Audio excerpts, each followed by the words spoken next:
암이라는 것의 정의 자체를 몰랐어요. 누구나 암에 걸릴 수 있다. 다르게 보지 말자라는 시각을 가지자는 거죠.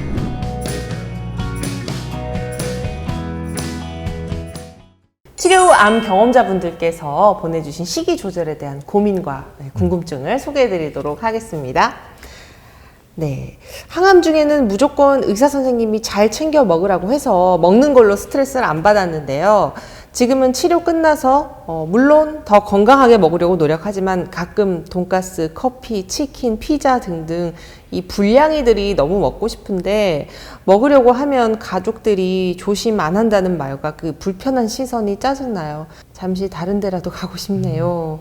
이렇게 주셨습니다. 가끔 먹는다. 그리고 그거를 엄청나게 많은 약을 한꺼번에 먹는다. 이런 것들이 아니라면 기본적으로 우리 몸 안에서 감당할 수 있을 정도의 불량이들이에요. 저는 이 불량이들이라는 단어가 좀 마음에 안 들어요. 그러면은 저기 서구권에 햄버거와 피자를 주식으로 하시는 분들은 좀 약간 그분들은 늘 불량이를 먹는 건 아니잖아요. 그렇죠. 그래서 지금 그 사연에 있는 내용은 대부분 튀긴 음식이에요. 그렇네요. 네, 그러다 보니까 튀긴 음식 자체가 가지고 있는 이제 우리 몸 안에 안 좋은 영양들, 이게 기름 자체가 나쁜 건 아니에요. 지방이 나쁜 건 아니에요. 근데 고온에 상당히 높은 온도의 기름에다가 뭔가를 튀긴 것 자체가 상당히 안 좋은 우리 몸 안에서의, 그러니까 지방의 성분들을 만들어내거든요. 그래서 그거 자체가 우리 건강에 안 좋다라고 말씀을 드리는 거여서요. 그래서 이제 가급적이면 튀긴 음식은 드시지 맙시다라는 거지만, 암 경험자나 암이 없으신 분이나 이 상황에선 동일하죠. 만약에 이 불량이들이 암을 만들어낸다면 사실 팔면 안 되죠. 마약과 같이 규정해야죠. 담배, 술처럼 이런 음식들을 규제해야 될 거예요. 19세 이상만 먹어야 된다거나.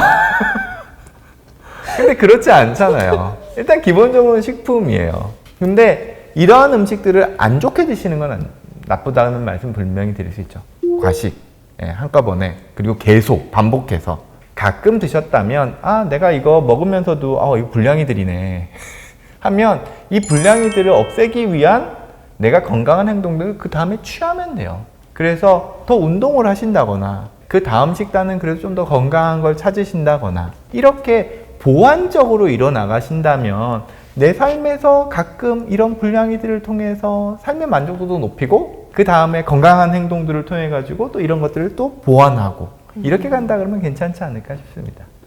이제 두 번째 사연 소개해 드릴게요. 정말 먹는 걸 좋아하는 한 사람입니다. 맛있는 녀석들보다 더하면 더했지 덜하지 않을 정도로 미식가에 양도 많았죠. 암 때문에 정말 많은 것을 잃었지만 미각이 둔해졌을 때 우울감이 정말 극도에 달했어요.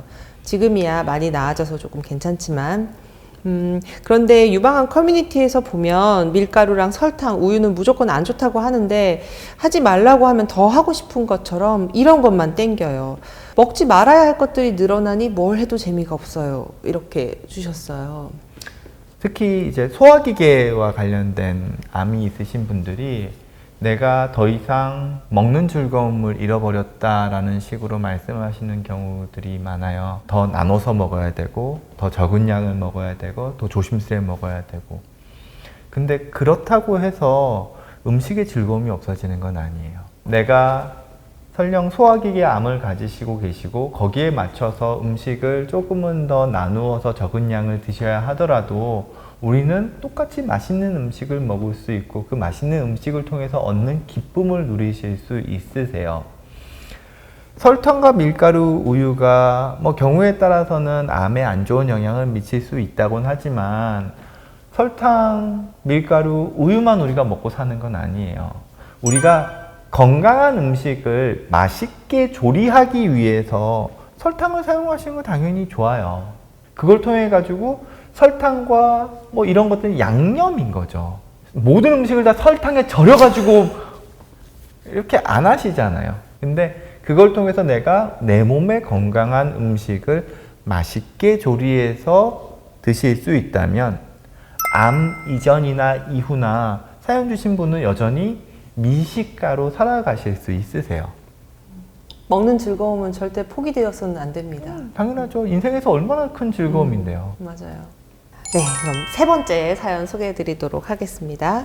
치료받으면서 체력이 너무 떨어져서 기력 보호를 위해 한약을 좀 먹어볼까 하는데 장어탕이나 흑염소 같은 거 어떨까요? 괜찮을까요? 내가 정말 장어탕과 흑염소가 맛있다 하시면 드세요.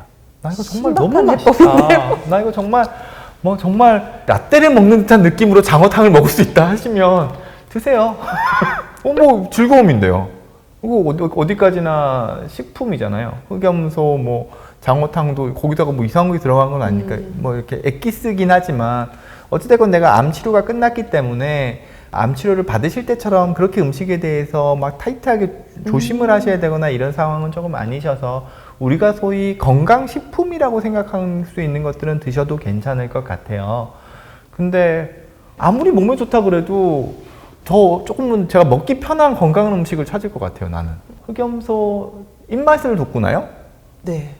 저 먹어봤거든요. 네. 흑염소. 그러니까 그 전에 그러니까 암 진단 받기 전에 먹었는데 부작용이 정말 입맛을 돋구는 게 부작용처럼 기력은 진짜 전 좋아졌어요. 저한테는 내 개인적인 의견입니다. 저한테는 흑염소가 맞는데 입맛이 너무 좋아지다 보니까 밥을 그렇게 먹었어요. 그러면 건강한 식단이 아니잖아요. 살이 살찌네요. 살이 찌면 안 된다니까요? 살이 찌는 건 암에도 안 좋습니다. 근데 그때 이제 체력이 많이 떨어져 있는 상태에서는 그쵸. 도움을 받긴 했는데 네, 밥을 많이 먹었다라는 그런 슬픈 전설이 있었죠. 혹자는 이런 얘기도 하세요. 어린아이에게 줄 수 있는 거라면 나쁠 건 전대로 없다. 드셔도 되죠. 나는 먹기 싫어요. 근데 아빠 엄마가 자꾸 이거 먹어야 된다 그래. 그것 가지고 자꾸 실랑이를 하세요. 그렇다 그러면 드시지 마세요.